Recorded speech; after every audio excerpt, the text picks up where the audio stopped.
দিনটা খুব ভালোই ছিল, তাই বেরিয়ে পড়লাম শপিং করতে। মেট্রোতে সবাই কিন্তু একটু সাবধানে উঠবেন, দরজাগুলো যেভাবে বন্ধ হয়। যাই হোক, মেট্রো থেকে বেরিয়ে পায়ে পায়ে এগিয়ে চললাম, কি কেনা যায় ভাবতে ভাবতে। তারপরে ঢুকে পড়লাম একটি জুতোর দোকানে। এটা ওটা ট্রাই করে অবশেষে এটা নিলাম। জুতো কেনা হয়ে গেল। তারপরে যেতে যেতে দাঁড়িয়ে পড়েছিলাম একটা ঘড়ির দোকানে। এই ঘড়িটা পছন্দ হলো। ঘড়ি কেনা শেষ। এবারে চশমা। ভদ্রলোক কিন্তু খুব যত্ন করেই চশমাগুলো দেখাচ্ছিলেন।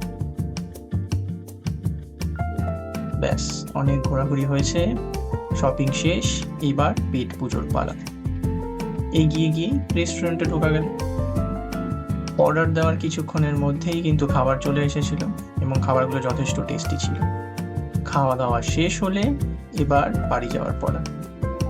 অনেক রাত হয়ে যাওয়ার জন্য মেট্রো স্টেশনেও ভিড় কিন্তু কমই ছিল। তো আপনাদের যদি ভালো লেগে থাকে, লাইক করুন, শেয়ার করুন আর সাবস্ক্রাইব করুন।